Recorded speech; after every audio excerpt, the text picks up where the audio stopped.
So I wanted to start by taking you back to when you were growing up. Oldest of three, I think your father, Eric, was a banker, and then you had two other siblings, each separated, I think, by 4 years. How true is it that your parents initially held off on having your two other siblings just because of how much of a terror you were? I think it's actually very true. That's the story that I get from my parents. But when I was a kid, I had so many bruises on my head from how wild and crazy that I was that they would take me to the doctor, and the doctor wanted to put a helmet on me, like legitimately put a helmet on and not let me take it off until I was 6 or 7 years old because I was just so wild. I could not be tamed. Like, what would you do? Or what have you heard? I don't remember quite too much, but and now you got three kids stories, of your own too, so and what I've seen from my kids is like just wild. I always wanted to be outside. I wanted to be climbing trees. I wanted to be jumping off the couch. I wanted to be rolling in the dirt. I wanted to be playing in the river, playing in the lake. Just any Tom Sawyer type of thing that you could think of. And did your parents not let you watch TV? No TV. We actually didn't have cable growing up, and the only time we got to watch TV was if Mom was making dinner and Sesame Street was on from 5 till 5:30. Well, Mom was making dinner. That was kind of the TV time, and other than that, we were kicking in the butt, get outside, and go do something that a kid would do. That was really important to them that you were outside. Yeah, and I feel like that's probably how I'll raise my kids, because I really do appreciate that. All my friends were vegging in front of the TV, and for me, it was always, you got to find your fun outside. Okay, and so that wasn't unique then to, that wasn't something that all your friends did in the area because, everybody grew up outdoors. This was, your friends were watching TV and your parents. Yeah, but I was usually the one dragging them outside, getting on my bike, getting a baseball bat or getting a football and going outside to play and enjoy ourselves. So what happens one day when you bring home a C in algebra? It's funny that you picked that up. I have no idea. You must have talked to my mom. But I actually was grounded. It was like the beginning of the year, so it was the first maybe report card, and I think I got grounded. No friends, no hanging out with buddies for maybe 3 months. So it was some pretty harsh punishment. So I had to make sure that next grade was at least a B-. That was the cutoff. So I was like, all right, I just need to know my standard. Where do I have to get to? Well, and you were a really good student too, actually. I was impressed. We interview a lot of athletes, and most aren't excellent students. It seemed like academics was important to you, but I guess you knew too if it didn't. You didn't do well. That your parents, no friends, right? And then if you can't watch TV at home, what do you do? So. That was a lot of motivation to make sure to get my grades up. So academics was always important to my family and to me. So I always took it pretty serious, and it came relatively easy for me. I read this, and it seemed like there was no way it could possibly be accurate. Freshman year of high school, 6'3", 140 pounds, to senior year, 6'7", 270 pounds? A little inaccurate. Okay. When I was in 7th grade, I was 6'3", 140. Okay. And then when I was a freshman in high school, I was 6'7", 220. And then by the time I was a senior, I was 250. So I wasn't... that's still 80 pounds in 2 years, right? Well, no, so 7th grade. 7th grade. 7th grade to 9th grade. To 9th grade, so so 80, you're right. Yeah, you're right. Yeah, I grew fast in puberty. How well do you recall, as a kid, an opposing coach yelling at you to get off the field because of how big you were? I do remember that when I was playing football in 7th grade especially, I was 140 pounds, and there was a weight limit on carrying the football, which was 140 pounds. So I was right at that limit because I was a pretty big kid, obviously. And I was a fullback at the time. So I would carry the football, and then, of course, the opposing coach would always be screaming that, he's too big, weigh that kid, and I didn't really hear it, but I think my parents did, and our friends that would come to the game, and I think they took offense to it. How often would you hurt kids because of your size when you were playing goalie in soccer? You know, when people ran into me when I was a goalie, usually I didn't fall down. They were the ones that were going down, and there was a few times that kids got hurt, but more than that even, I remember when I was a kid, my best friend across the street, his name was Nicky Hamill, and I swear every year I was breaking a different one of his bones when we were playing hockey or we were playing backyard football or whatever we were doing. He was always getting the brunt of it because I was so much bigger than him, and we would always try to duke it out, and he always ended up on the losing side. And I felt really bad because I broke his collarbone, I broke his finger. I mean, there was all sorts of injuries for that poor kid. What did his parents say? You know, I don't remember, but I think his parents said something like, maybe we shouldn't play with that Thomas kid anymore. Why do you think you excelled at like so many different sports in high school? Well, I think my parents gave me athletic genes. I think that was a big part of it. You know, I'm sure my mom would have been a good athlete had she have played sports. And my dad was a pretty good high school athlete. And then obviously my height. And I think, too, they just got me involved in a bunch of different sports, which I think kind of helped develop and blossom my athleticism in different fields. Were they encouraging of it at the time, or were you the one that was, wanting to do this and that? Well, remember, we didn't have cable, so they were encouraging of anything that'll get me out of the house and kind of expend some of my energy so I wasn't jumping off the couch and breaking my neck. I mean, even late in high school, why did you think that basketball was actually going to be your sport? Well, I was really tall and skinny, and so at that time I was kind of expecting maybe I would keep growing, and 6'7's a great point guard in the NBA, but I don't exactly have the quickness or speed nor ball handling skills to play basketball. Maybe if I grew another couple inches, you could play, a forward, and I was much more heavily recruited in basketball when I was younger because I was one of the taller kids and pretty good athlete and pretty decent basketball player, but it wasn't until kind of towards my senior year when I stopped growing and people realized, hey, you might be able to play football, because I was pretty good on defense in football, but I wasn't very good as an offensive player yet. But I think the college coaches kind of saw the athleticism from football, and they saw some of my talents on the basketball court, and they figured that I'd be a natural fit to play offensive line. And what made you realize that was the direction you should pursue? It was fairly easy because I had Virginia Tech, Notre Dame, Nebraska, Wisconsin, Miami recruiting me for football, and I had Holy Cross and UW Milwaukee and Marist and all these somewhat smaller schools recruiting me for basketball. And so it became pretty obvious what sport I was better at. So that kind of made the decision for you. I mean, and And you didn't give any thought at the time to, hey, just go to like a smaller, lesser quality program to keep pursuing basketball? It wasn't that I loved one sport over the other. Okay. For me, I just love sports. I just loved competing. I loved being out there with other guys, practicing and throwing elbows and getting my energy out. And so for me, I was just going to ride it as long as I could. And the basketball was kind of, maybe you could get a scholarship. And the football was like, here's all your scholarships. And it was pretty natural to say, well, football's my opportunity to keep playing sports. And I actually got recruited too by a number of colleges to do track and field. And so that was part of the allure to go to Wisconsin, was to be able to compete on the track and field team as well. Right. Why was that important to you? Because I just like doing a lot of sports. I probably, there was a time in high school when I was thinking, hey, if I go to Wisconsin, I could do basketball, track, and football together.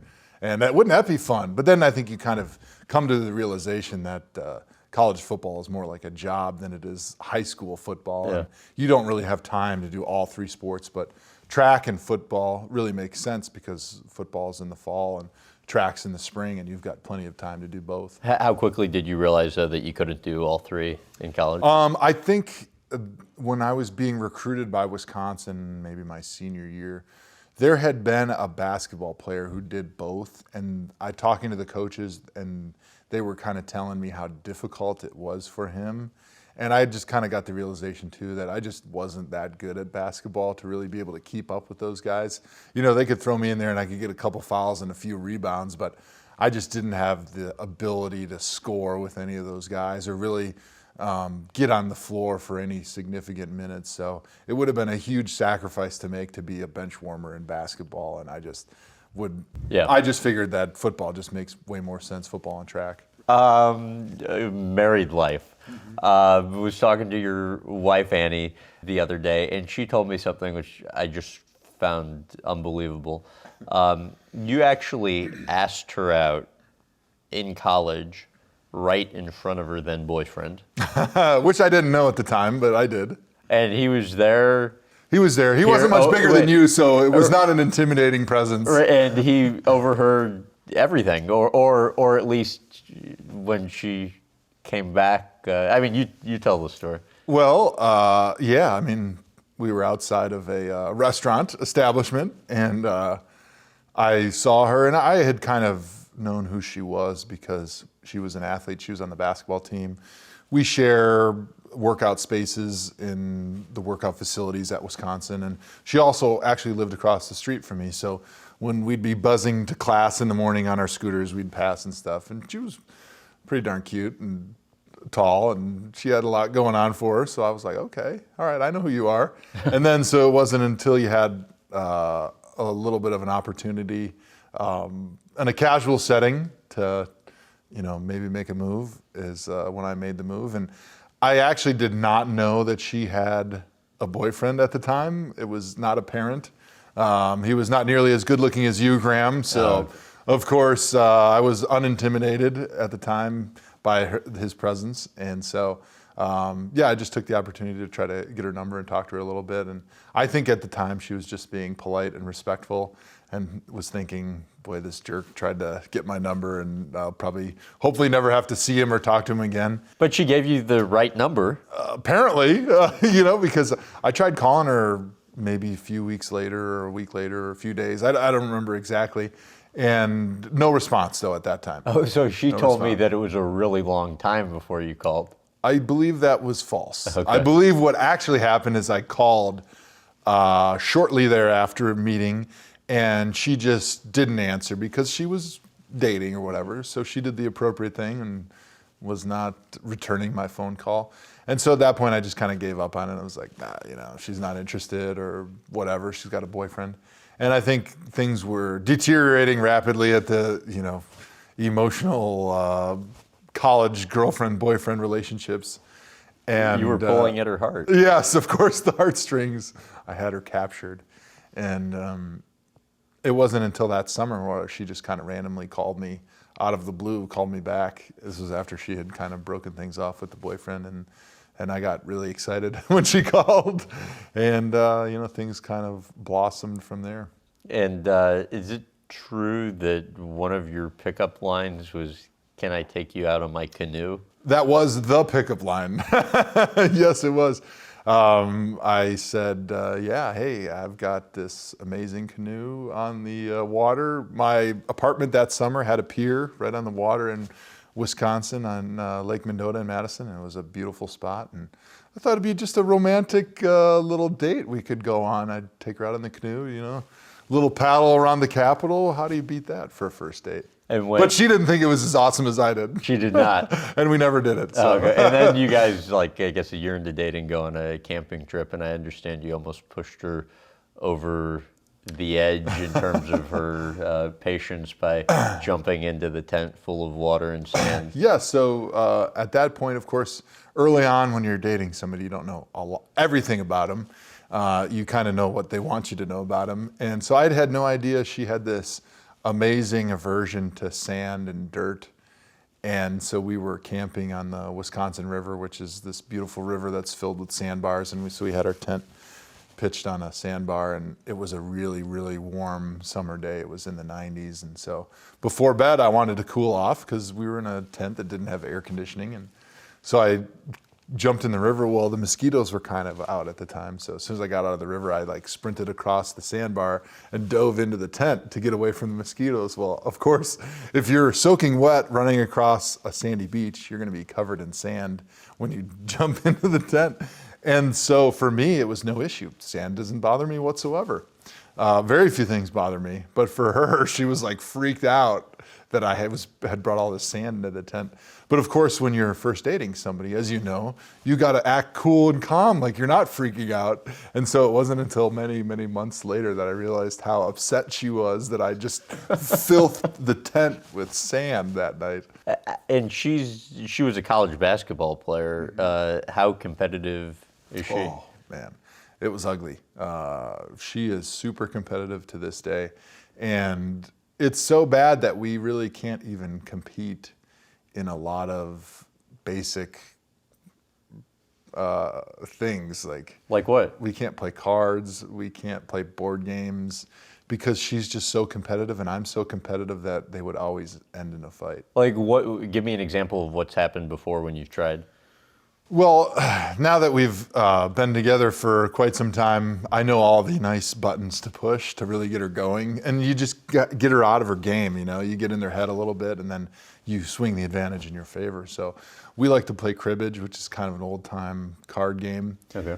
And so whenever we play, I always tell her that she's never beaten me in cribbage, which clearly is false because I think she's probably beaten me one time, maybe, or two.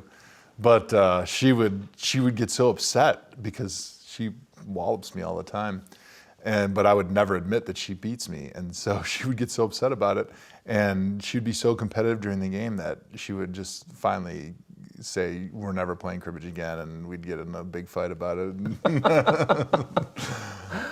So you guys, I guess, had been dating about a year in college when somebody says to her that you might be leaving for the NFL draft. What was her reaction? Well, I think she was confused. I mean, I was sort of taken aback by it myself because, like I mentioned, I had never really thought about the NFL until that point, and so I think she was a little bit confused, thinking that, well, he's only a junior. He's not going to leave until he's done playing in college, and even then, he's probably not good enough to play in the NFL. And she had no idea that you had a chance at the NFL, right? Right. I don't think either of us did. I mean, life was so simple in college. You worked out, you went to practice, you came home, and you ate crappy food, and then you drank beers with your friends, and then you just did it all over again, and it was amazing. But you just never thought about anything outside of that. And she was the same way, and I don't think she really thought about, me playing in the NFL was not on my horizon. And I mean, she was a Badger fan and she liked football, but she was not like a super fan or anything like that. So you obviously get drafted third overall. In what ways were you frugal when you first came to the NFL? Oh. Well, in college, you get a scholarship check for a few $100s a month, and that's all you have to live on. And so my rent in college was $300 a month, which I thought was high. And, my food bill was maybe a couple $100 a month, which I thought was outrageously high. And so we were used to spending $5 or $10 a week on auxiliary things, gas for my moped, that was about $1. And I had to put in gas every couple weeks. And outside of that, maybe a couple of drinks at the bar. That was the only spending you could afford. And that was great. Life was awesome. There's nothing else you needed. But, you get to the NFL and you buy a house, and then all of a sudden it's like, we need to buy furniture. And I'm like, all right, well, great. Walmart or Big Lots, it's right down the street. You can get some really nice quality stuff for good prices. And she's like, well, I want to get an interior decorator. And, anybody that's ever had an interior decorator understands that they're not going to Walmart and Big Lots to pick out the furniture. And then it's like, $1,000 for new curtains and drapes and stuff. And I'm like, what? No way. That's the dumbest thing on earth. Like, it doesn't make any sense to me. I even to this day, I just don't understand it, but I've understood that it's going to be a fight if I try to understand it. And so I just leave it alone and put that into her little bucket of responsibilities. And I'm like, I still have a hard time comprehending why people spend so much money on a house. Like, on the inside of it, but I've accepted the fact that it makes other people happy and interested. So I'm like, whatever. But a typical guy just doesn't care. What do you think's responsible for you knowing to be frugal? I think it's how we were both raised, honestly. As I've gotten to know my wife's parents and her family, we just come from really frugal families, and our families have never wasted money on things that aren't practical. And especially my dad and even her dad, they're extremely practical people. Like, if it doesn't have a practical purpose, it serves no purpose in their lives. And I think that's just kind of how I was raised. Completely function over form. And my dad, growing up, had a car that didn't go in reverse, and he saw no problem with that because you put it in neutral and you stick your foot out the door and you do the Fred Flintstone, and there you go. There's your reverse. It doesn't cost you anything. And that's just kind of how we were raised. And never saw any problem with that whatsoever. And that's how Annie was raised. So that's just kind of been our mindset our whole life. And now, being in the NFL for 10 years, obviously we buy some nicer stuff, but some of it I still just don't understand, like the curtain thing. That's just crazy to me. I just don't get it. Correct me if I'm wrong, but you never thought you were going to be able to make it to the NFL. Never even thought about it. And your dad as well didn't think so.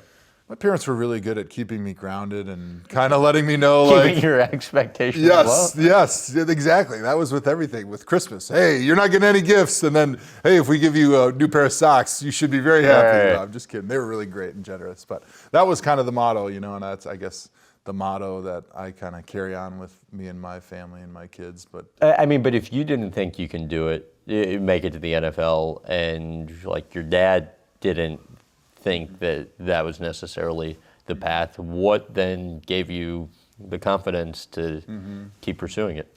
Well, I think part of the reason they kept the expectations where they were is because they saw, correctly so, that a lot of kids have this NFL dream and they forget the reality that not many guys make it to the NFL. In addition, a lot of guys commit to trying to make the NFL when they have no chance, and they give up on their academics. And so they didn't want me thinking, oh, I'm going to just go play in the NFL so I don't have to worry about my studies. Yeah. So they wanted to make sure that I focused on that. And then they were realistic about the fact that there just wasn't a lot of opportunity to make the NFL because of the chances of it happening. And I think it never prevented me from giving my best effort in college football. And it wasn't really until my junior year, when people started asking me if I was going to come out early for the draft, that I realized I even had a chance to play in the NFL. And then at that point, I realized, like, wow, okay, I am good enough to play in the NFL, and I might get drafted. You remember the first time somebody asked you that? Yeah, it was actually, I think my offensive line coach, Jim Huber, at the time, he kind of started talking to me about it, and I'm like, what are you talking about? I've only been a starter for a couple of years. Like, you got to be way better to play in the NFL. Like, I have no chance. And he started talking to me, oh yeah, we have scouts coming in that are starting to ask about you. And I was just flabbergasted because, like I said, my parents never, opened up that door for me, and I never opened it up for myself. And I think that was a good thing because it just kind of kept me focused and humbled on the things that I'm doing in my life, and worry about school, and you're going to show up and give your all on the football field, so it's not a concern, and whatever happens. Right, they kept your expectations in line with reality, so you had a quality backup plan, and when you're getting a 3.5, 3.6 GPA in college and interning at Merrill Lynch or wherever else, you spent time, you're preparing in case it doesn't work out, or if your career in the NFL is only a couple of years. I know the story's become that kind of legend, but why decide to go fishing instead of attend the draft when you would have had the opportunity to be there and on national TV, have your name called in front of the world? Yeah. Well, even to this day, I've become more comfortable with media attention and more comfortable behind a camera or a microphone because you have to do it so much in the NFL. But in college, you don't have that experience all that often. And so my nature is kind of just to shun most of the spotlight. And I've just kind of done the things I've done because I've enjoyed it. Always loved playing sports, loved football, enjoyed family and friends. And so I've just kind of always done that stuff, never for any of the attention or anything like that. And so the idea of going to New York for 5 days and kind of being paraded around by the NFL as they, make money off your every step. And the whole purpose is just for publicity, for me to stand there in a suit and go, hey, look at me, everybody, give the commissioner a hug and everything. I was like, why would I want to do that? That sounds horrible. I can't imagine a reason why anybody would want to do that, but people do it every year. I mean, most people are do excited it. And actually, the NFL was like shocked that I didn't want to do it. And I'm like, that doesn't sound like fun. That sounds horrible. Like, I just like football and I like hanging out with my friends and stuff. And this sounds horrible. I don't even own a suit. I mean, where am I going to get a suit for to go to the draft in New York? And at that time, I didn't really have a lot of experience in big cities, and I'd never been to New York before. And I was like, that's a big, scary place. Why would I want to go to New York? Like, that's where people go to die. Like, this is, I can't do this. and on top of that, it was like the pre-draft process is very intense, and the combine and the pro day and the workouts and the interviews you do, and it's very busy, and kind of the draft weekend, it can be that last moment that you have sort of in your life that you've become accustomed to for the last 4 or 5 years if you're just in college there. Or for me, I was living in Wisconsin my whole life up to that point. I think I was 22 years old. And so once you get drafted, you immediately get whisked away to the city that drafts you and immediately start your new life, because you go right into OTA practices and mini camp practices, and you buy a house or you rent an apartment right away, and then you get a couple weeks off in the summer, and then you're back into the season, and your old life is gone. And so your last kind of opportunity to spend some time with your family and your old life is right around the draft. And so I didn't want to miss that opportunity to be able to enjoy an afternoon fishing with my dad, which is something that we had done growing up a ton of times on Lake Michigan. I mean, especially before I really got deeply involved in sports, that was like every Saturday, my dad would wake me up at 3:30, 4 in the morning, and I'd jump in the back of the car and fall asleep in the car. We'd get to the lake, I'd get in the boat, I'd fall asleep in the boat, and he'd wake me up as soon as we started catching fish.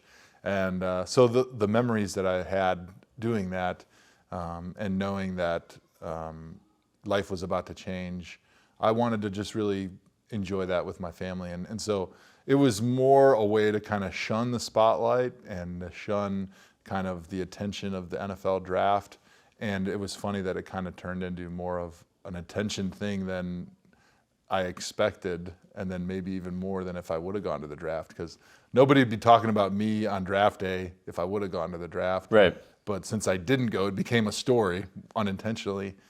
And so it's kind of funny how those things happen, but I definitely don't regret being there on the boat that day, because I had a really fun day, and it looked like those guys at the draft were sweating it out. What did the NFL say when they found out you were declining? Well, it was so funny, because obviously they have a huge vested interest in getting the players there, right? I mean, basically they have millions of viewer audience that are watching this show, and they need characters in their show. They need actors. Right. And so they need cheap actors. And what's better than cheap actors is free actors. And they get all these players to show up for free, and then they become part of the soap opera of the NFL, which is great for some guys. The guy that goes first overall and holds that jersey up, he's happy, his family's there, and everyone gives him the pat on the back, and he gets to hug the commissioner, or has to hug the commissioner now. But then there's the guy that just plummets in the draft, and he's there sweating it out, and he's got 5 cameras in his face. Your once teammate Brady Quinn. Exactly. And a couple years before that, Aaron Rodgers. And right. I saw that, and that left an impression on me, for them to abuse a player like that, that's doing that for free, I thought was it was really tough. And I was like, at that time, a young guy, I was thinking to myself too, I don't know if I could handle that. I mean, that would be emotionally crushing. I mean, you become the story of the draft and your failure is the story of the draft. And that becomes the reason people watch the draft, is to watch you sweat. That sounds terrible. For free. Right. Can't believe it. If you knew you were going to go number one, would you have gone? No. Okay. Like even that, like I could see the guy that really loves attention, would want to be on TV, get his face up there, maybe get his Nike commercial or his Under Armour commercial or Snickers or whatever he wants to sell. That's great for him. That's just not exactly who I am. But back to your original question. Wait, so I'm really going off a tangent. So that here. means you're saying if the guy the Browns draft first overall this year goes to the draft, he's an attention seeker. Well, there's a lot of them out there these days. There was no social media when I was a rookie, so Right. These kids are a little different these days. So describe the moment when you're on the out fishing with your dad of getting the call. Well, it was a fun day, but it was interesting because originally my plan was I was going to go hunting because I just didn't want any cameras around. I wanted just to kind of get away from it. I was just kind of burned out from the whole pre-draft process. I just wanted to play football. I was like, I don't care where I go. I just want to get it over with and just start working on becoming a rookie and having the best rookie season that I can have. And my agent's like, you can't do that. They need to be able to call you before they draft you, because I guess many years ago, one team accidentally drafted a player that had passed away. And so now they want to make sure when 5 minutes before they draft you, they want to call you and make sure you're alive, first of all. And they also want to make sure that nothing has changed in your situation since the last time they talked to you, which was probably a couple days ago. They want to make sure that if the draft's Saturday, on Friday night, you didn't go out and go to the bar and get arrested for beating somebody up, and now they're drafting you, and you've got an arrest on your record that they don't know about. Right. So they need to be able to contact you. So he was like, you can't go hunting by yourself. Like, you can't do it. So I was like, well, can I go fishing? He's like, well, if you can have cell service and if you can listen to the draft on the radio to kind of listen along. So on the boat that we were on, they had the radio on, and they got like XM radio or something where they could get the draft on there so we could listen to the draft. And I had a cell phone, and we had to kind of troll in the boat close enough to cell phone towers where if they needed to call me, we could like pick it up. But I did want to answer your question about what the NFL thought, because it's kind of interesting. Right. So Gil Brandt, who is a legendary NFL scout for the Cowboys, and now he works for the NFL and the Combine and all that stuff. Great guy, great scout, but he was kind of in charge of deciding who gets to go to the draft. And at that time, it was 5 players maybe. And so I was one of the 5 players selected, and they sent you the letter from Gil, and it's, hey, congratulations, you're going to come to the draft on behalf of the NFL. Great job, buddy. And I was like, okay, no, I'm not. So I just like threw the letter away or whatever. And a couple weeks later, I'm getting all these calls from this number from, I don't even know where it was from. And I pick it up, and it's, Gil. And he's like, you have to come to the draft. Nobody's ever turned it down.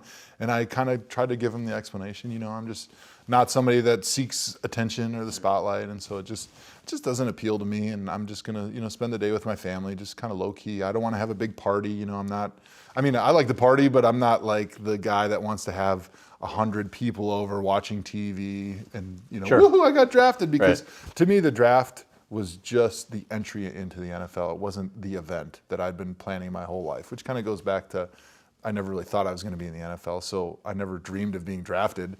So that wasn't like a big day to me. To me, the draft was a non-event. It was, I want to be with my team to get ready to play football, because rookie year is kind of when your career starts, and I want to be a great NFL player. I don't care about where I'm drafted. But anyway, so he kind of like hung up, and I get a call like 3 days later, and now they're getting more upset. They're like, you have to come. Nobody's ever turned it down, And then it started turning into the teams are going to think you're a prima donna, and they're not going to want to draft you anymore because you're shunning the draft. And they tried to turn it into like me seeking attention, or me trying to pull something on the NFL, or being anti-establishment, or whatever they were trying to accuse me of being to try to coerce me into showing up at the draft. And I really thank my agent, Peter Schaefer, for just being real upfront about it and saying, look, these guys are just BSing you. They're just doing what they can to try to get you there because they need the actors for their TV show to show up so that they can sell tickets and get people to watch on TV. So they need you guys there, but so you don't have to go. Who was saying I'm like, well, I don't want to go. Right. Who was saying that? I mean, It was coming from Gil Brandt, but I'm sure it was coming. It was coming from the people at the NFL and who were saying, "Hey, Gil, it's your responsibility to get these guys there." So and so they were coming up with every excuse in the book on why I had to go to the draft or teams. I'd be undraftable, right? My agent's like, no, like if anything, teams are going to respect that you're not all in it thinking that the draft is the end of your career. That you're just thinking of the draft as a non-event and you're excited about being a rookie and playing in the NFL and being great in the NFL. So you're out on the boat, you're trying to keep close to cell towers, you're listening to it on the radio, and how did you find out? So the Browns called me, and thankfully we were close enough to cell service that we could get the call. But Jamarcus Russell went first overall to Oakland. I'd heard the day before that we weren't going to go first overall and that it was either going to be Detroit or Cleveland. And if Cleveland didn't take me, they might trade out and somebody else might trade up. But we had a pretty good idea I probably wasn't going to go past number 3. And so I wasn't listening too intently with the first pick because we kind of knew it wasn't going to be. It would either be Calvin Johnson or Jamarcus Russell was kind of the scuttlebutt on the street. And so once Detroit was on the clock with the second pick, that's when we started kind of listening, but we were still catching some fish. So I was, a little preoccupied reeling my big trout in. And it was right after the second pick where Cleveland called me when they were on the clock and said, hey, this is Romeo Crennel, this is Phil Savage. We want to congratulate you on becoming a Cleveland Brown. And at that point, I was, woohoo, we were hooping it up and high-fiving. And at that point, my agent called and he said, hey, we need to get back to shore because Cleveland's flying you as soon as you can to Cleveland for like a press conference. And so at that moment, the whirlwind started and it was just as crazy as I expected it right after that. Emotional? A little bit, but it wasn't unexpected. Yeah. So I think that kind of tempered the emotion a little bit.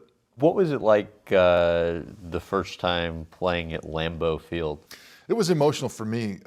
Growing up in Wisconsin, I was a big Packer fan my whole life. I'd only been able to go to 1 or 2 Packer games because tickets are so difficult to get in Wisconsin, especially in the 90s because the Packers won the 96-97 Super Bowl, and they went to the next Super Bowl, and they were just a great team in the late 90s with Reggie White and Brett Favre and multiple Hall of Famers on that team. Favre was kind of as close to an idol as you ever had, absolutely. Right? For me, Brett Favre, Reggie White, those guys were gods when I was a kid because every Sunday I'd watch the Packers with my dad. Right after church, we'd race home and we'd sit down on the couch, and that was the only TV I got to watch during the week, and it was awesome. I mean, it was a real family experience, and so the couple times I did get to go to Lambeau Field, it was like, this is your coming into adulthood moment. Like my dad and his buddies brought me into the fold and I got to go to their tailgate and like go to the game with them. And I remember the first game I went to was actually a playoff game against the Vikings.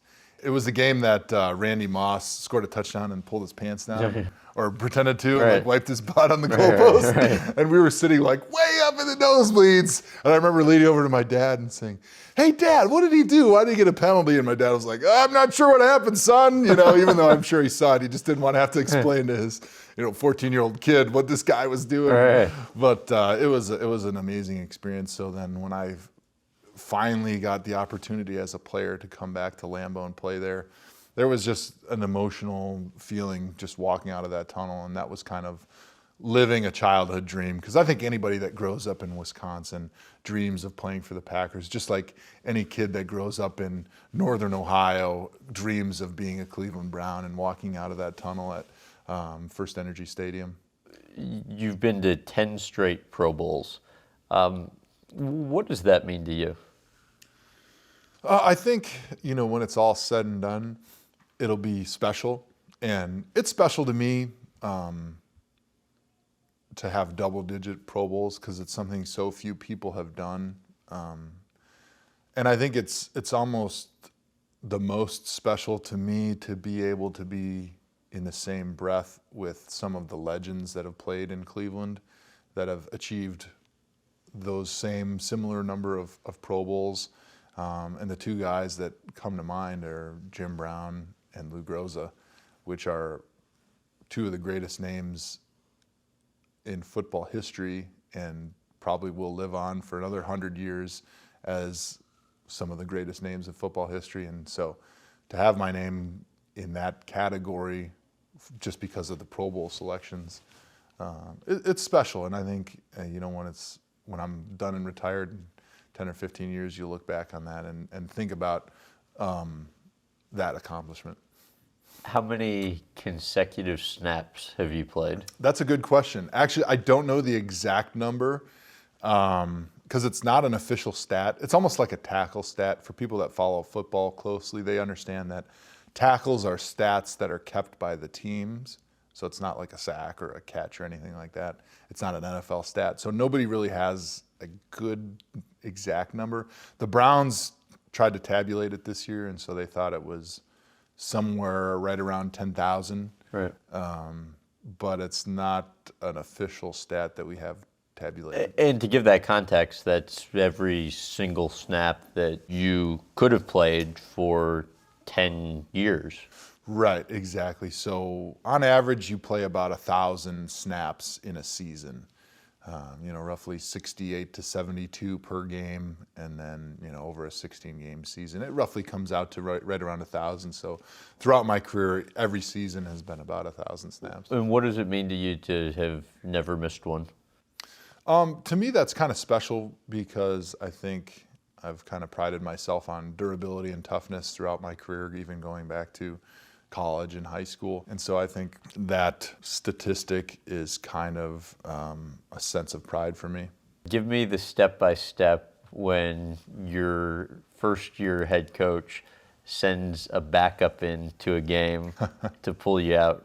Well, it was interesting because I think it was my 8th season, and I would say the first 5 or 6 years you go by and you don't miss a snap, but it's not really mentionable because it's just not that rare. I mean, plenty of people do it every year, so it's not the most rare thing in the world. But by about year 6 or 7, people started taking notice that I hadn't missed a snap. And so by year 8, I knew that I hadn't missed a snap, and it was kind of a streak that I was interested in preserving.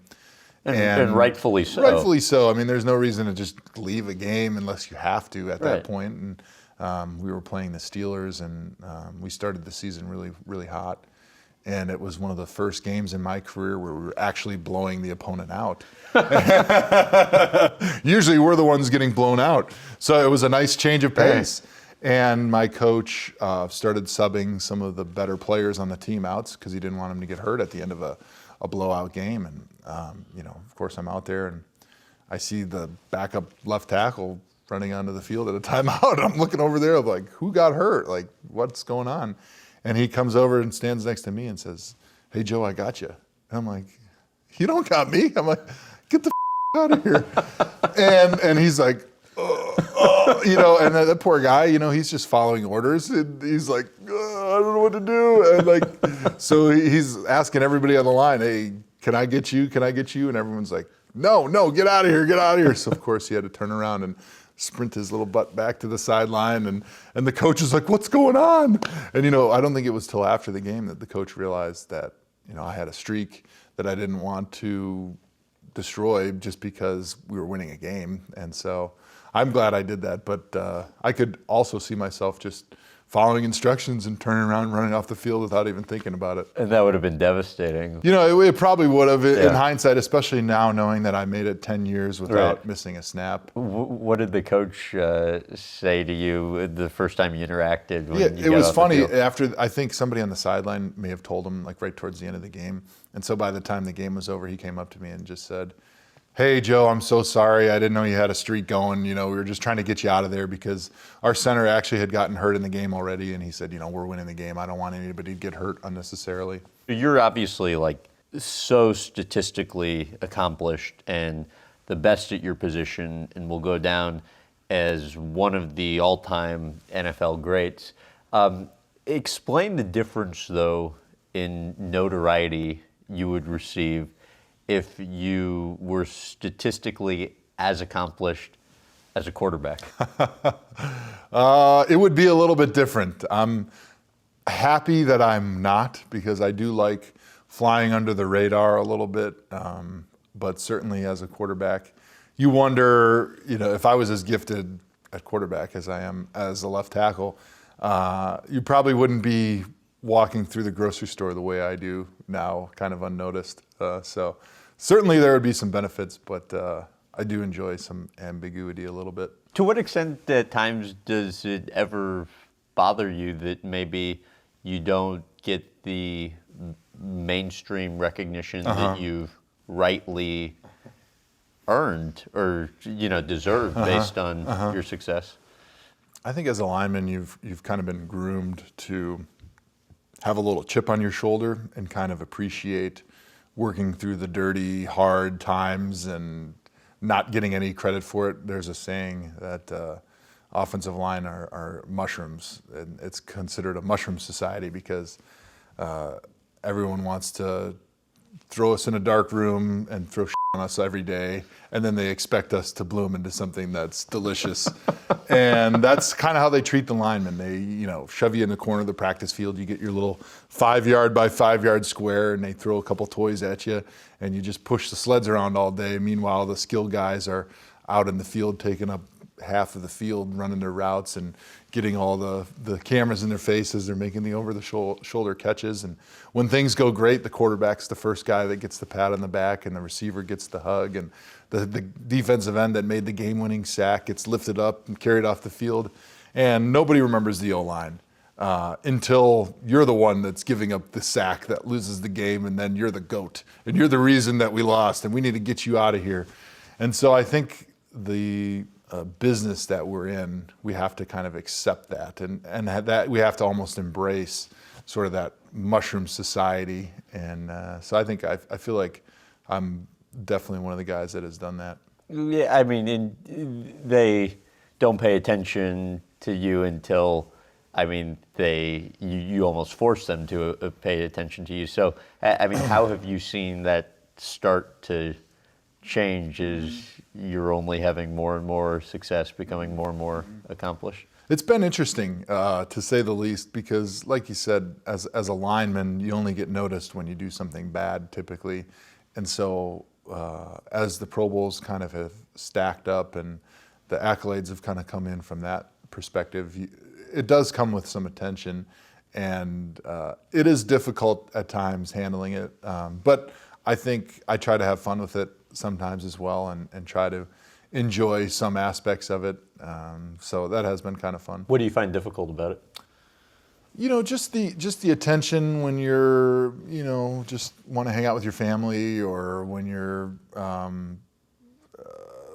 for me, I just kind of like a lot of just time with my friends and my family, just low-key stuff. I just like being an everyday regular guy. And so sometimes as you have more success in the NFL, it becomes a little bit more difficult to just be a normal, regular guy. What do you think's responsible for your success? Well, I got to thank my parents, because certainly my DNA that they've given me was a predominant factor in my success. I don't think there's many 5'8" offensive linemen, especially left tackles, out there. So being 6'7" or 6'6", 300 pounds has certainly been a big benefit. And your kids are going to be my kids are going to be You're large 6'7", as well. Your wife's 6'1". Kids are going to be similarly large. But I think too, the kind of the work ethic and the toughness that they ingrained in me from when I was a kid certainly would have a big impact on the type of football player that I've become. To what extent does fear of failure still motivate you? It's funny, because I think that fear of failure must have been bred in me, or it was innate growing up. And it wasn't until college and the pros when I started talking to other players on the offensive line that have had a lot of success, or coaches that have coached guys that have a lot of success, and they talk about what motivates them, and almost to a man, every one of them is motivated by the fear of failure, the fear of being the reason you lost, or the fear of being the one that everybody on the team looks at and says, we need to get rid of this guy. And I think in a large part that was always my motivating factor, and I think that's what kind of separates offensive linemen maybe from a lot of the other positions, because we're judged by our lack of failure. So the more lack of failure we have, the better of a player we are. Whereas if you're a receiver or a defensive end or a linebacker, you're only measured by the number of successes you have in a game. So if an offensive lineman has 70 snaps and I do 68 pancake blocks, perfect blocks, and then I give up 2 sacks at the end of the game with the game on the line, the fans and the coaches are going to be calling for my head at the end of a game. And nobody saw the 68 plays where I completely dominated my player. But as a defensive end, I could be getting my butt whipped for 68 plays, but I make the 1 sack at the end of the game that seals the victory, and I'm the player of the game. And so I think sort of a mindset that you have to have as an offensive lineman is, I am so afraid of at any moment getting beat that it motivates me to be perfect on every play. 47 wins, 112 losses, 6 different head coaches, 18-ish starting quarterbacks during your 10 seasons with Cleveland. How do you handle so much losing? Well, it's been really tough. Especially early in my career, it was really difficult because I came from a program at Wisconsin that didn't lose much. My senior year, we only lost 1 game. But learning how to rebound from losing was probably the hardest thing that I had to do in the NFL, because especially during my rookie season, it was very difficult to put everything you have into a game and not get the results, and then turn around 2 days after the game and be ready to dive into the next week of preparation with all your energy and enthusiasm and positivity that you need to prepare for an NFL game the next week. So I think kind of learning how to bounce back was one of the most important things in my career. Well, and there was an interesting quote. There was an ESPN profile that was written on you, and I'm sure you read it, but the quote was, "There is something romantic or maybe maniacal about a man who comes to work every day, pours his heart and soul into preparing for a game, and does so well that he grades off the charts, but loses that game nearly every week and still comes back every Monday for more." Yeah, I'm disturbed for sure. Yeah, I don't know. It's the hardest thing in pro sports is to lose an NFL game because there's so few of them. In basketball, you play a game every night. You know, you lose tonight, oh well, we got another game tomorrow. And the preparation is just so different. In baseball, what do they practice a couple times in the spring and then, take batting practice during the year, but other than that, you just go play. There's not a lot of preparation involved, but in football, you literally put an entire week's worth of work into every single game. And we're not talking about a 40-hour work week. We're talking about a 60, 70-hour work week, 10 to 20 hours of film study on your opponent alone for that week. And you put your entire heart and soul emotionally, physically, mentally in a game, and then to come up short, sometimes through no fault of your own, it's something that's difficult for the human mind to wrap themselves around, especially in most sports where you have a great deal of influence over the outcome. How does it affect you, the losing, still to this day?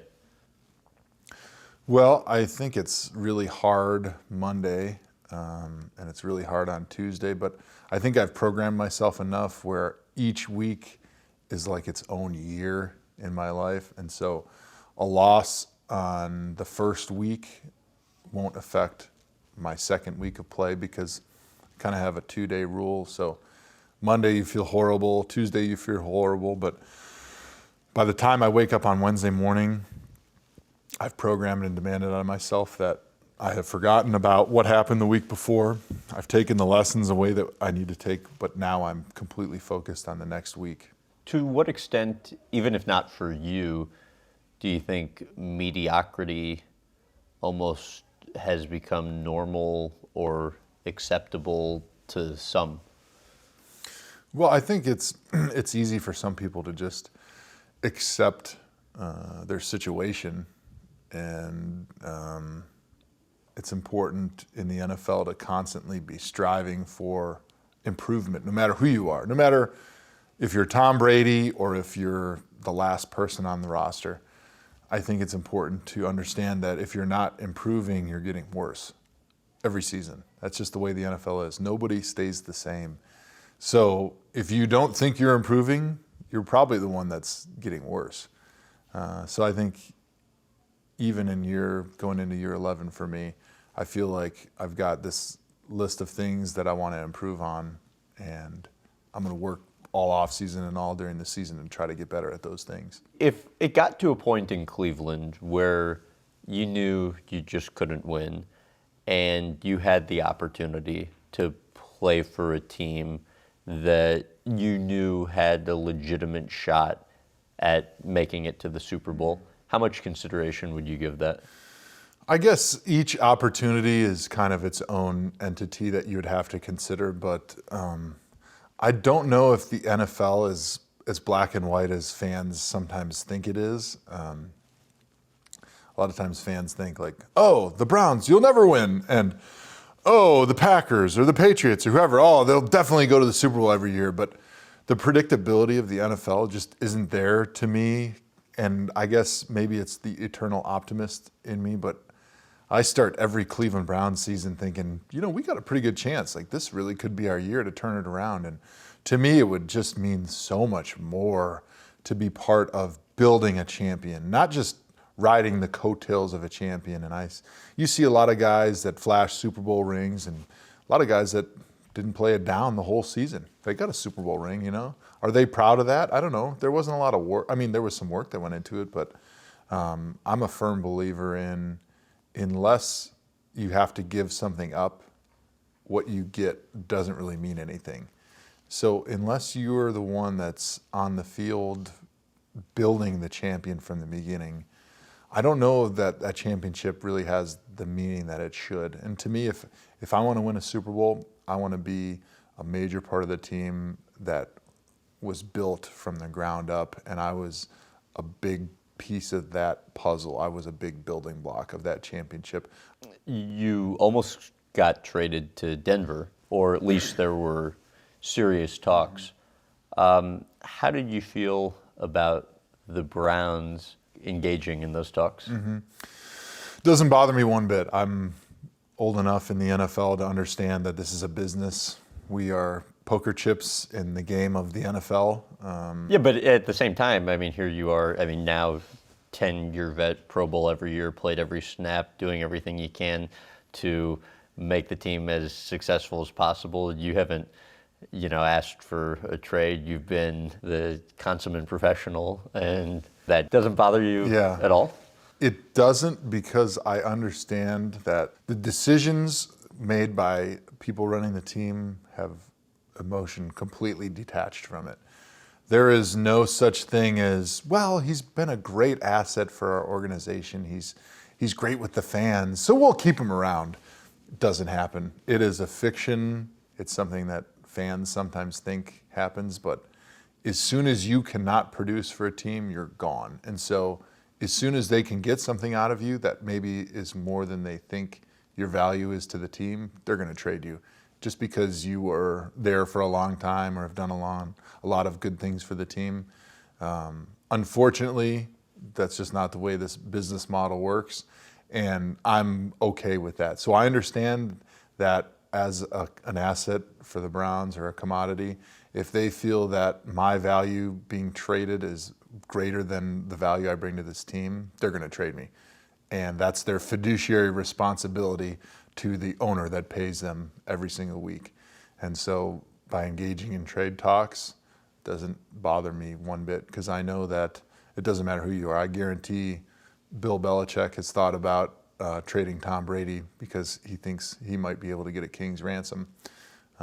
So you can't take it personally. You can't feelings involved in the NFL. It's not a personal business. It's not personal decisions. It's just part of the business. How does it make you feel when there have been a couple former teammates of yours who've said they hope you get traded to a winner? Well, it's nice of them to care about my personal interests so much, and that's great. There's people that say, hey, you deserve to play for a winner, but my mind has always been, yeah, and it's in Cleveland, and I'm going to bring the winner here. Right. There's no reason we can't do it in Cleveland. How concerned are you about the lasting impact playing could have on your brain? Sure, there's definitely a concern, but I think the way I look at it is just about every profession in our society, there's some lasting effects, and it's just the way that our society is set up. People have to work, and so if I was a stonemason, or if I was a painter, or if I was building bridges or whatever, there's going to be some wear and tear on your body and your brain, and that's just the way it is. To be able to live the lifestyle and provide for my family that football has been able to do, to me, it's a trade-off I'm willing to accept. Right. I mean, some jobs have much Well, I mean, look at worse you. effects You sit than in a chair all Yeah, I day. mean, Your gosh, hip flexors are my probably short. leg is- You probably have a bad back. You probably have to have the standing desk. I mean, All right. that travel, can you imagine? The Yeah, brain, all I that mean, travel. how do you survive It's the lack of so oxygen horrible. up in the air? Right, It's exactly. terrible. But I feel mean- bad for you. Are you worried about your brain? Your wife, though, is concerned. I mean, she Yeah. told me. Well, she's the one that's going to have to deal with it. 'Cause Right. I'm going to be, who are you? Right. Where did I get here? Right. But I mean, she's told me, like, you guys will be driving and you'll get upset and she'll be like, that's it, it's starting, CTE. Yeah. And you'll be like, no, somebody just cut me off. but I mean, how do you actually handle those concerns? I think from my perspective, just kind of being good-natured about it, hopefully will help. I definitely expect memory loss, I think. You do? Yeah, I'm already seeing memory loss, and maybe that's just because of my old age, or maybe it's football. It's hard to tell. I mean, there's no double-blind studies when it comes to people's life. It's just, I think, a part of sometimes getting older, and it's hard to tell if it's because of football or if it's just because of, you're 32 and you're not 21 anymore, and you've got a lot of stuff going on in your life. But like what sort of just memory loss, just short-term memory loss, hard times remembering things that have happened recently. Like, you walk to the grocery store and you're like, I can't remember what I needed to get.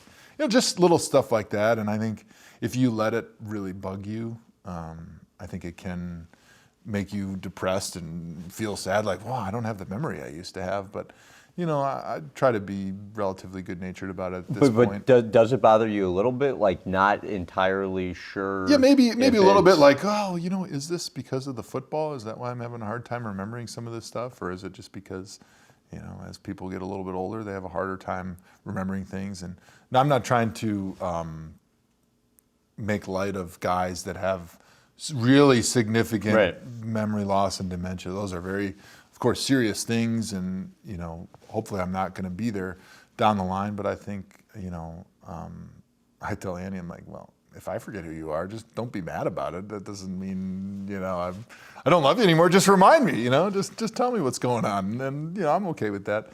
And maybe I'm making light of a serious issue, but I don't want to convince myself, or worry myself too much about it right now. Because I think you can scare yourself. You really can, because there are some obviously really terrible side effects of the brain injuries that we see from playing in the NFL as long as I have. Well, if you're being completely transparent, what does concern you the most on that front?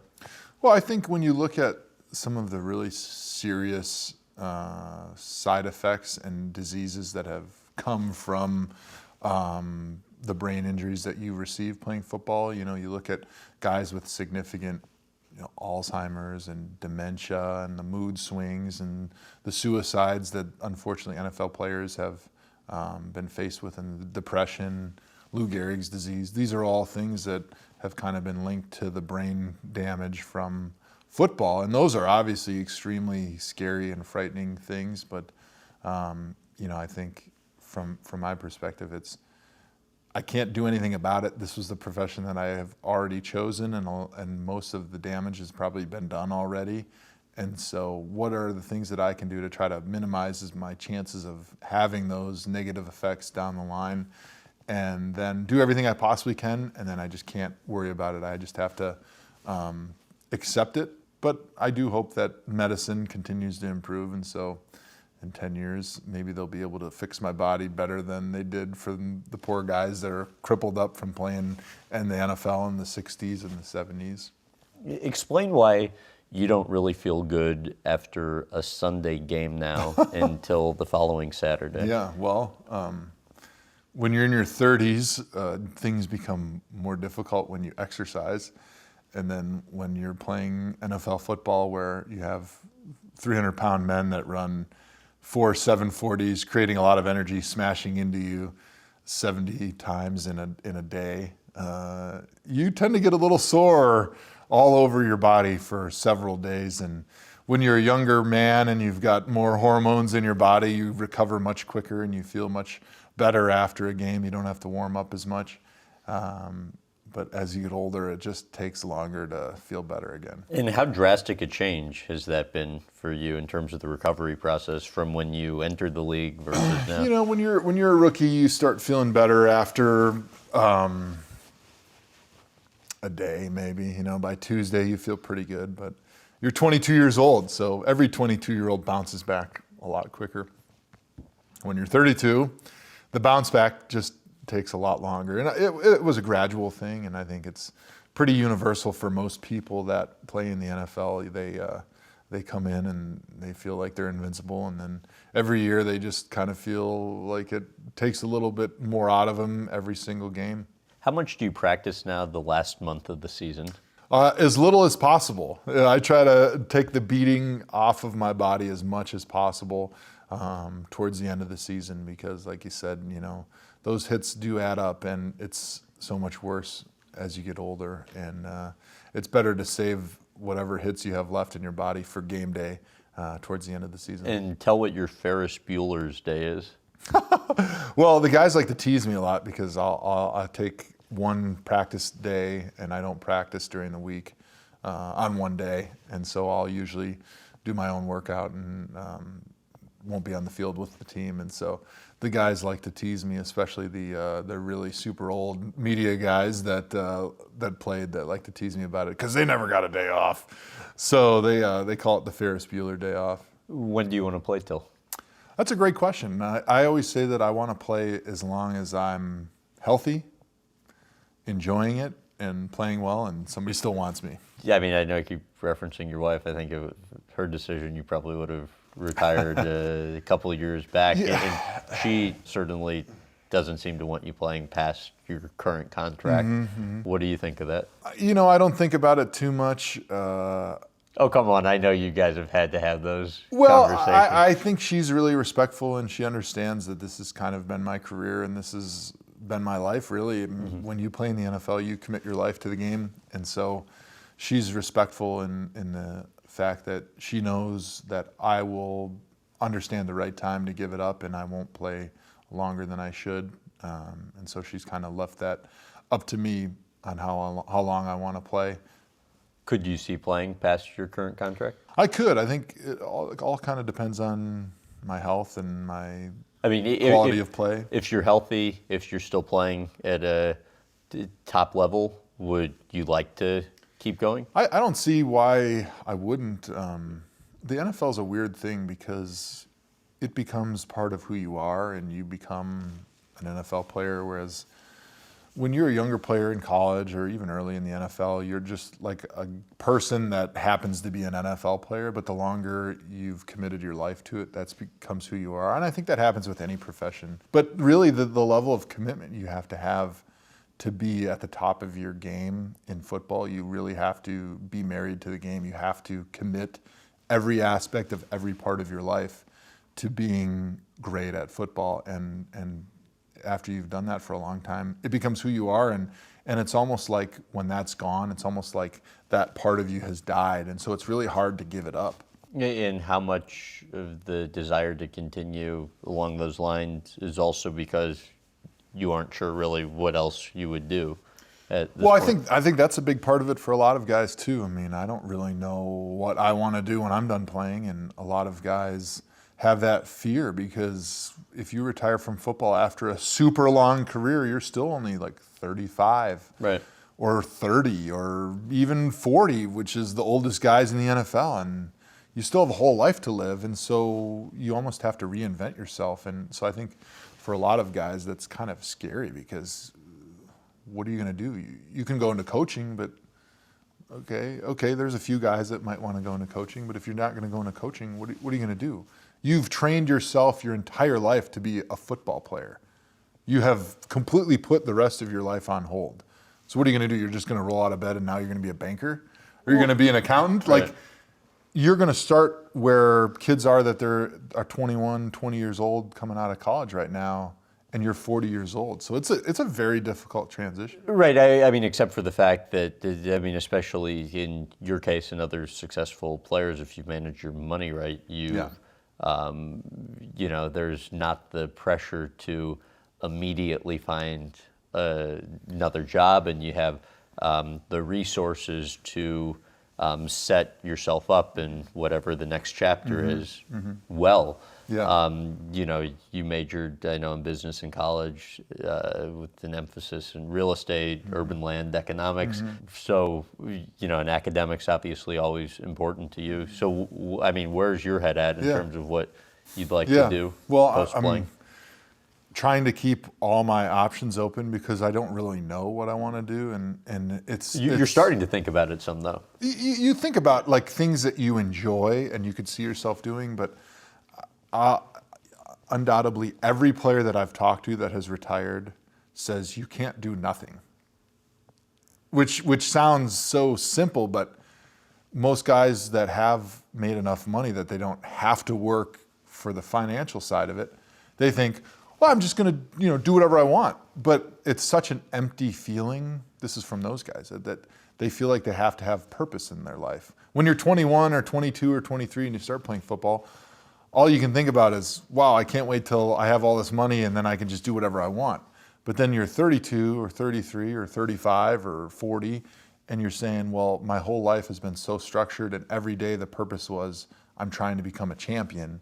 And now that's gone. I have no purpose in life. And without purpose, what am I doing? And then that's when the depression sneaks in. And from people on the outside, they're thinking, this guy's got everything. He's got it all. He's got a family. He's got himself financially set up. He can do whatever he wants. But inside, you're feeling empty because you have no purpose, because your whole life has had goals and purpose. And so I think it's important for people as NFL players when they retire to find that purpose, whatever it is. It doesn't necessarily have to be the most high-paying job or a job that even gives you any money, but what's your purpose going to be in life? And what's going to give you direction? What's going to be your compass? And I think a lot of guys struggle, and the NFLPA actually has a saying that says you're in the wilderness for guys that are right out of the NFL and they're trying to find what that next chapter is in their life. What are they going to become? Who are they going to be? Because you're going to be a totally different person than you were when you were playing in the NFL. And until you find that purpose, it's like being in the wilderness. What ideas have you batted around? Well, I think naturally when you play in the NFL, the career that everyone just kind of expects you're going to take is going to be radio, TV, coaching, because you want to still be around the game. And I'm not crossing any of those off my list. And I'd like to keep those options open, but I'm not so naive to think that just because you played in the NFL, you're just going to roll over the next day and become great at whatever you're going to want to do. And after you've made a lot of Pro Bowls in the NFL or you've had a lot of success in the NFL, whatever you do next, you're going to want to be successful. You're going to want to strive to be the best because that's what has given you satisfaction throughout your NFL career, the process of becoming or trying to become the best. And so whatever I want to do next, I want to become the best. And that's going to take time and commitment, and it's going to take sacrifice. And so I feel like I'm smart enough to understand that I know what I don't know and how much commitment it will take to do all those things. So I don't want to say for sure, but I also don't want to cross it out. So maybe that's a long answer, but I kind of want to keep those doors open so I have those options, because it's hard to know what you want to do until you do it. I mean, when you started doing the interview thing, were you committed? You knew that's what you want to do the rest of your life? I was like, man, I'm the best ever at this. You were like, this is good, being the greatest. So in the remaining moments I have with you, I want to talk about some current NFL topics. The Sweet. First one being, I think, your favorite topic, and that being Commissioner Roger Goodell. Why do you think Goodell is like Vince McMahon? Well, I think because something that fans sometimes miss, and it's, I think, intentional from the NFL's standpoint, they like this, is that the NFL is an entertainment business. As much as the NFL wants to sell to its fans that it's a pure game, it's all about the game, it's all about competition and who wins, it's not really about that. It's the entertainment. That's why people show up on Sundays. That's why people watch from their couches, millions of people all over the country and all over the world, because it's entertaining. That's football. Football's entertaining. That's why it's the #1 sport in North America. Not because it's the most pure game and there's the greatest search for a champion, and that might be part of it, but it's the entertainment side of it, which is the same thing that Vince McMahon's in charge of. He's in charge of entertaining, and that's why people show up to watch wrestling events. And so Goodell's sole mission, and that's why he was hired by the owners, was to make the most money and to try to build the best product to entertain the most fans, because that's how you make the most money. What do you think of Goodell's judgment? I think that Roger is a extremely smart man. I think he's a very, very good man, and he's done a phenomenal job for the NFL owners, taking the league to unprecedented heights in revenue. I think he's made some very big mistakes in how he's handled players, specifically coaches, in fairness in meting out discipline, specifically. And I think... Like what? Well, I think the things that he's made the biggest mistakes on, not that anybody cares what I think about it, because I'm not the commissioner and he doesn't work for me, but I think... Yeah, but you've also, because of your success, earned the voice. Yeah, people like... let me put it this way. Fans seem to not like Roger for the way he's punished their favorite teams and their players. So I never sought out publicity about my opinions about Roger's job that he's done at times. But it has become popular because people like when players speak bad about the things that Roger has done to their favorite teams. And so specifically, I think Deflategate was a big issue. Obviously, I think the job that Roger did handling that, I thought, was very poor in the face of overwhelming scientific evidence that the Patriots did not deflate their footballs. He still decided to suspend the guy 4 games, which is equivalent to using steroids, which, as we all know, would give you an enormous competitive advantage. In addition to that, even if he was deflating him, I'm not sure why we're supposed to care as fans or players or as anybody. I don't even know why you have a rule about how inflated the football has to be. If a guy, and this goes back to the fact that the NFL is an entertainment business. If the guy wants to throw a pancake out there, but he can throw 100 yards down the field and complete 90% of his passes, that's better for the fans. They love to see entertainment. They love to see offense. We should be encouraging these things. These are the exact type of things that you should be encouraging out of the players. You should be encouraging Tom Brady to try to do his job as well as he possibly can within some type of framework. And the only reason you would have like steroid guidelines is because we know that steroids are harmful to players' health. That's why we ban steroids, not because we don't want to see superhumans running around crashing into each other. Well, right, but you have to have some set of uniform rules and regulations, even not just against things that are health.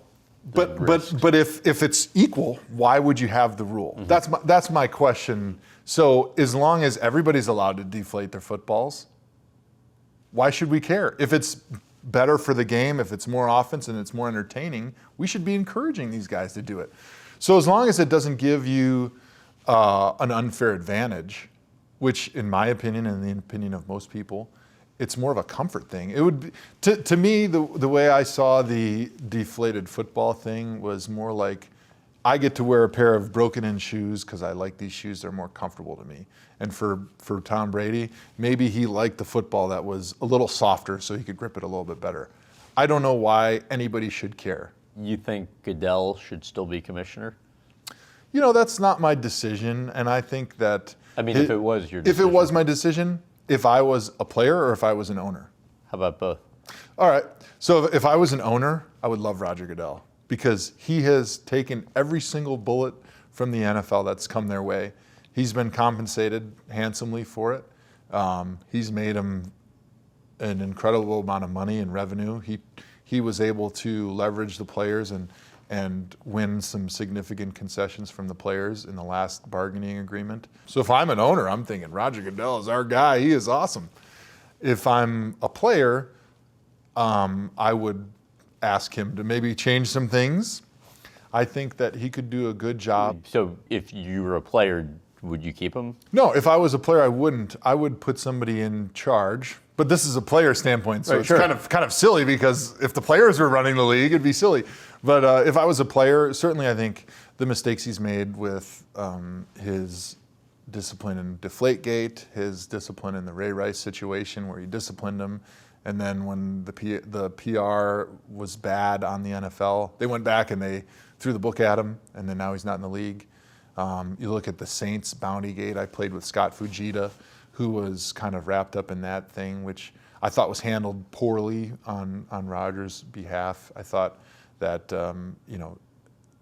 disciplining some of the Saints players for doing something that the whole league had been doing and disciplining them as steeply as he did was not fair. I thought that maybe the best way to handle it would have been sort of more of a political approach where you kind of let the teams know that, hey, we've come under the, we've become aware of a situation where, the coaches and players might have little pools of money going for players getting big hits or injuries, and we don't like that. That has no place in the NFL. We're going to stamp that out, and if this next year we find out any of that is happening, then we're going to punish people. It's almost like I think the approach that he took was we're going to try to crucify one person so that everybody gets the message. And I don't know if that's the best way to run your league. So if I was a player, I would remove him, but nobody cares what I think. So, Johnny Manziel. Uh-huh. What was your view of him when you were teammates, and what about now? I love Johnny. I think he's a great person. He's very friendly. He's a lot of fun, and I think that's probably been a big part of his struggles in the NFL, though, is he's got so many friends. He's got so many people that want to be with him and want to hang out with him that it detracts from his focus on being a quarterback. And to be an NFL quarterback, you have to be so obsessed and committed to the game that you almost have no time in your life for anything but a little bit of family, and the rest of it is being a quarterback. And that's a commitment that few people are willing to make. It's almost a commitment above a level of a coach. But if you can't have that level of commitment, you almost can't succeed in the NFL as a quarterback. In what way were the distractions evident when he was here? Like to you personally? So being a quarterback just starts when everyone leaves the building at the end of the day. Like as a lineman, as a receiver, the rest of the team. I mean, meetings are over, you watch your film. The guys that stay the longest besides a quarterback might watch an hour of film after meetings are all over at the end of the day. Well, a quarterback, he needs to be there from 6 in the morning until 11 p.m. He needs to have coach's hours. And if you don't do that, you just can't make it. And so if you think that you're going to go to work and then leave after meetings and go to dinner and a basketball game and go get drinks with friends during the week, during the season. Just, you can't do it. It's just not going to happen. And if you do it, you won't be properly prepared on a Sunday. If you were seeing that at the time, did you ever want to like pull them aside and say, hey? Well, I think it's tough if you're not a quarterback to coach a quarterback. We had discussions and you talk, but unless as a quarterback you're self-motivated to do those things, nobody's going to talk you into something you don't want to do. How true is it that you once introduced yourself to the quarterback in the huddle during an actual game? It's very true. Actually, one of my favorite NFL stories, we were playing the Steelers, last game of the year. We were out of the playoffs. I don't even know if they were playing for anything, but we were down to our fourth string quarterback going into the game as a starter. Thad Lewis was the starter.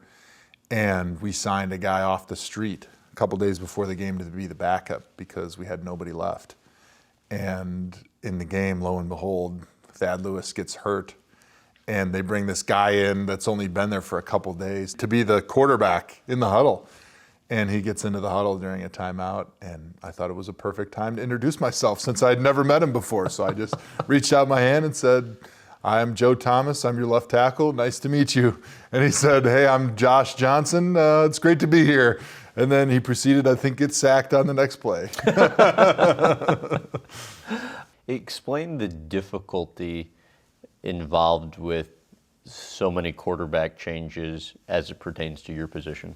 Well, it's really difficult as an offensive lineman to have a lot of different quarterbacks because our back is to the quarterback. So you never really know what he's doing. You can only hope based on the play call that you know what they're doing. And so when they're not doing what they're supposed to, whether it be because they don't know what they're supposed to do or they're ad-libbing, it makes your job tougher because now you're always blocking for a spot. And if you don't know where that spot is, how do you block for that spot unless you either know where it's going to be or you're looking at it? And you're not looking at it because my back's to him. So it adds a definite level of difficulty. Plus, quality quarterback raises the level of play of everybody by how they get rid of the ball with their timing, how they coordinate the offense, the communication between the quarterback and all the different facets on an offense. So when you don't have that consistent quality play, it makes everybody's job tougher. J.J. Watt, how did you go about finding out the connection you two shared? Well, I actually knew him a little bit in high school. He grew up, 5 or 10 miles from my hometown, from my house. You know, he grew up in Pewaukee and I grew up in Brookfield, and if you look on a map, they touch. And I grew up where I could have thrown a stone across the road into Pewaukee, so we grew up pretty close together. And then when I was in the NFL, maybe my first year or two, he was in high school, and I remember working out at the same facility that he worked out at. And then I remember when he was in college, seeing him work out there. And even at that time, he had not really made a huge name for himself yet, because he was kind of a late bloomer, really. I mean, he started as a walk-on and then transferred into Wisconsin, only played 1 year there. And then even I remember going into the draft, I thought, he'd be maybe a second round, maybe a end of the first round pick. And then he went to the combine and his numbers were off the chart, and he shot way up the draft and became one of the higher picks. So I forgot what your question was, but that was a lot of answers about JJ. How did you go about finding out the connection you shared? Yeah. But so you guys early on talked about, kind of living close together. And yeah, I mean, it was just natural because, like I said, we grew up so close together that the first time I met him, it was like, oh, hey, this is, JJ, he's from Pewaukee, and he's getting some looks to play college football. And, nice to meet you, that type of thing. And so from the moment I met him, I knew he was from Pewaukee. How crazy was it, though, to see this guy who's one town over also become one of the top players in the NFL? Well, it is crazy to me because Wisconsin is not exactly a huge state. We don't even have one city that's huge. Like Milwaukee's our biggest city, which is the suburbs that we grew up in, and it's not exactly a football powerhouse. I mean, we're now kind of known for our linemen because in the last 20 years or so, Wisconsin has produced a lot of really good offensive and defensive linemen, but it's kind of the chances of having the defensive player of the year 3 times and offensive lineman that's made 10 Pro Bowls growing up within 5 or 10 miles of each other in very small towns is probably pretty slim. What do you think of the success he's had? I'm so proud of him. I mean, he's the best defensive player in the NFL. And for me, I've got a lot of pride in my home state, especially in light of the fact that we don't produce a lot of football players. I'm very proud of my college at Wisconsin because we have a great tradition. But we're not spoken about at the upper echelon of college football a lot like in Alabama, but we produce a heck of a lot of really, really good offensive linemen, defensive linemen, and football players. And I think it's great to get some respect for our state and our college based on the things that, you know, a guy like JJ does. So LeBron, tell about seeing him play for the first time in high school. Yeah, so it was incredible. I saw him, it was even before high school. I want to say we were maybe 13 or 14. And my best friend at the time and I were playing on an AAU team for Wisconsin, and we went out to Las Vegas for a big AAU tournament. And his team was the Ohio Shooting Stars. And I remember the program for the whole tournament, which was like 500 teams from all over the country or something like that, had him on the cover at like 13 or 14.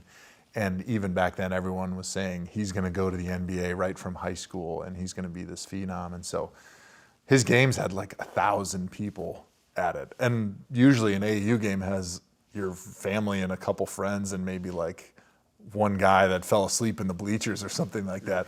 But to see this huge crowd coming to his game to watch him, and then I remember watching him play and just being amazed because he was so tall, but he played like a guard and it was just fantastic. I just remember him, we were 13 or 14 or whatever, and he ran from one baseline to the other baseline and jumped up and blocked this guy's shot right against the glass like he's done in the NBA a bunch of times. And it was just incredible to see a 12 or 13-year-old kid just be able to move and jump the way he did. Thank you very much. All right, sounds good. Thank you.